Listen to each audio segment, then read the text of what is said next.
this loss?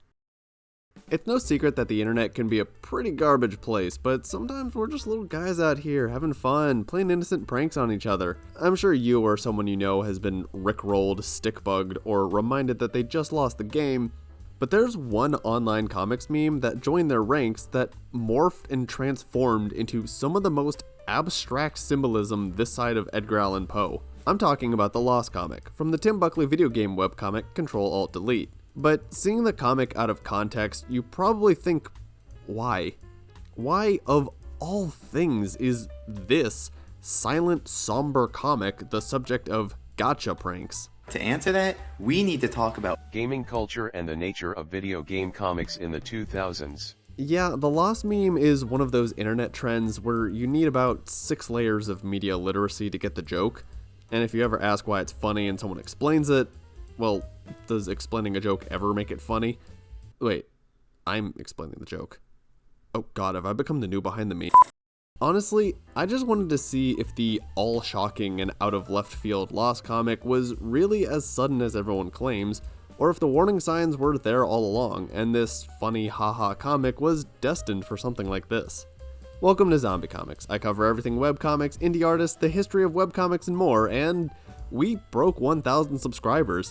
I know it's not as impressive as the behemoths of YouTube, but I am incredibly thankful for every single one of you. Whether you're here from Reddit, my Scott Pilgrim videos, or anything else, you guys are showing that indie artists and comics online are an important topic in the media landscape. So if you're new here, I appreciate if you subscribe, like, comment, all the YouTube things, and hey, here's to the next 1,000. After NASA and international scientists were done using the online landscape for important things like national security, the first onslaught of internet users were, big shock, a bunch of tech-savvy nerds from a handful of countries looking to basically just shitpost with friends. So, of course, video game humor comics dominated the world of webcomics in its early days. And when I say early days, I mean the first 2.5 decades of the internet. CTRL+ALT+DEL fit right in alongside things like Smosh, Penny Arcade, GamerCat, and the emergence of Let's Play culture. In fact, both the original Smosh.com and CTRL+ALT+DEL comic launched in 2002. On October 23rd, the first CTRL+ALT+DEL comic would launch and introduce the world to Ethan, an obsessive video game fan, and Lucas, his sarcastic roommate. And right off the bat, they set the tone, with a meta-commentary that they're not the first gaming comic, they operate on 4-panel gags, and the old sex joke. Get it? The title is Nice Melon. Like boobs. But he literally has a watermelon. That's what makes it so funny! And actually the first arc of the comic followed this sort of, hey, how do we make our webcomic unique? Followed by trying to introduce characters and trends that were popular from around the time, like ninjas and complaining about dial-up internet. I'll just say right now, keep the fact that this series technically started with a multi-comic story arc in your back pocket. The first few comics would flirt with meta-humor, write gags all about gaming in the early 2000s, and even incorporate dead meme jokes themselves. Anyone remember All Your Base Are Belong to Us? All your base are belong to us. The first new named character, that wasn't a ninja or anything, was Sarah, a romantic interest for Ethan. Their relationship didn't last long, and she dumped him before the comic had even reached a month since its first episode. They literally had a breakup arc where Ethan started drinking more. Let's keep that in our back pocket too.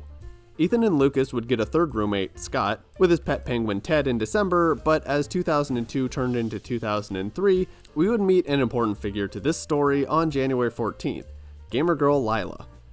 Ethan and Lila would go through an enemies to lovers arc, becoming Valentines in 2003 and spending more time together. Eventually, they'd move in, get engaged, married, and start trying for a kid.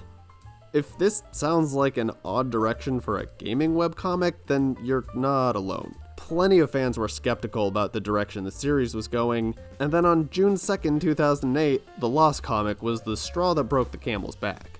I got a bad feeling about this. We just got done with a parody of all of those Will It Blank videos, when the next comic sees Ethan get a call at work, which is still just as light and jokey as usual. 3 days later, though, Miscarriage comic.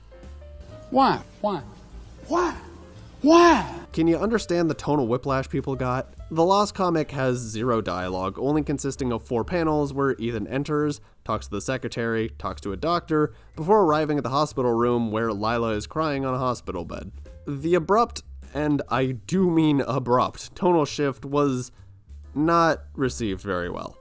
It doesn't help that the pregnancy plotline was introduced barely 3.5 months prior, with that comic ending with Ethan pissing his pants. Then it's barely addressed at all until the end of May. I don't know what it is with properties about nerds doing nerd things slowly turning into romantic comedies where that becomes the new focus, but I mean, The Big Bang Theory ran for 12 seasons and the spin-off ran for 7 more, so hey, what do I know about market appeal? But while a TV series going that route is more a result of showrunners not being nerds themselves, they can only conceive of so many plots around that idea. Control-Alt-Delete, well, having read and reread a fair share of them, I think that was always the desire of the author. Narrative artists usually fall into one of 2 camps, either short form or long form. Artists who specialize in short form narrative are masters of telling concise stories and jokes. There's no such thing as wasted space or words. They're perfectly built for episodic series where continuity doesn't really matter, or they're trying to appeal to a mass market with a shorter attention span. There are plenty of Control-Alt-Delete comics that fall into this category, where the punchline is Ethan dies, lol, and then he's back in the next episode like nothing happened. Long-form narrative artists, on the other hand, are the ones writing the sweeping epics, the continuous stories, the tales that can't be summarized in 1 page, 1 book, or 1 4-panel comic. Both short-form and long-form narrative have their place, and most people enjoy a bit of both for different reasons. Short-form is much more conducive for gag humor and one-liners, while long-form allows for more character exploration and drama. And usually a series is one or the other, either short-form and episodic, or a long continuous narrative. Of course, there are exceptions. There are properties where these wires cross. One example I can think of is Gravity Falls, where you can watch majority of the episodes completely out of context and get just as much enjoyment out of it as you would watching the whole thing as a continuous narrative. But it's not easy to pull off. It needs to be carefully planned out by the author and not done for the sake of appealing to a wider audience, which I think is what ultimately happened to Control-Alt-Delete. Tim Buckley was a long-form artist writing a short-form series. I recognize a lot of the same issues I've run into myself as an artist. Even simple gags that really should have been one and done, forgotten forever, had to come back, had to have a payoff. Things that didn't need to be a multi-comic arc with several installments became a story arc that sometimes lasted an entire month, with filler comics here and there breaking them up. And this isn't just speculation, he says so in personal blogs and interviews. In a post Buckley made on the same day as the infamous Lost comic, he said, "Everybody has their own idea of what Control-Alt-Delete is supposed to be. Some people feel it's a video game comic, and the character stories are just filler or don't belong. And some people think it's a story comic, and the one-shots are just filler. While the strip has always and will always have its foundation firmly rooted in gaming, it's not the only topic I want to tell stories about. Telling different stories, switching back and forth between storylines and one-shots, and not restricting myself to one genre/categorization is what keeps me interested in creating the comic. None of it is filler, it's all as much a part of what makes up Control-Alt-Delete as anything else. Same thing with the non-game related story arcs. The characters in the strip are gamers, and so a lot of what they do and talk about focuses around games. But being a gamer is not the only thing that makes up a person's life. That's why I don't love the gaming comic categorization, because it gives the impression that video games are the only topic that belongs. I can't argue with the categorization because there is clearly a very heavy video game theme in the comic, but I also don't have to restrict myself to the categorization either. He always wanted to tackle long-running, more impactful storylines, but his comic gained popularity through episodic one-offs. Ironically, he was caught in a lost-lost situation. As I've said in the past, the grand plan for the comic and its characters has been written for years. I knew that and how Ethan was going to propose to Lila when I introduced her into the comic. I knew that when he proposed that shortly before the wedding, Lila was going to get pregnant and then miscarry, and I had to wait 2 years to write it. I know what happens even further down the line. I know that through it all, Ethan is still Ethan, Lila is still Lila, and they are all still gamers. I have a storyline that can keep the comic going for a long, long time. Because for me, there needs to be more than just playing games. So when he tried to really ramp up the drama, it did not go well. And then the internet did what the internet does best. Make fun of it. And the parodies, holy shit, the parodies went wild. Hell, they're still getting more elaborate. Other webcomics parodied it, even one as big as Cyanide Happiness. Amateur parodies flooded 4chan to the point where moderators started banning anyone who opened new Lost threads. Minimalist recreations are still everywhere online, since the relatively simple format made it easy to turn just about anything into a parody of the comic. In fact, they became so surreal and people became so paranoid of getting baited into these parodies that the comment, "Is this Lost?" became a meme in and of itself. But for those who weren't joining in on all the parodies and the madness, those who read his blog post about the comic noticed that it was inspired by something much more personal. Some many years ago, long before I started the comic, I was in a relationship and we suffered a miscarriage. Now, this relationship was toxic to begin with and doomed to fail regardless, so that the miscarriage was the straw that broke the camel's back came as no surprise. It was a pregnancy neither of us wanted in the first place, so the event didn't affect me nearly as much as it would, say, a couple who was trying for a child. So naturally, people stopped making jokes out of respect. Just like how they stopped making jokes about Will Smith crying.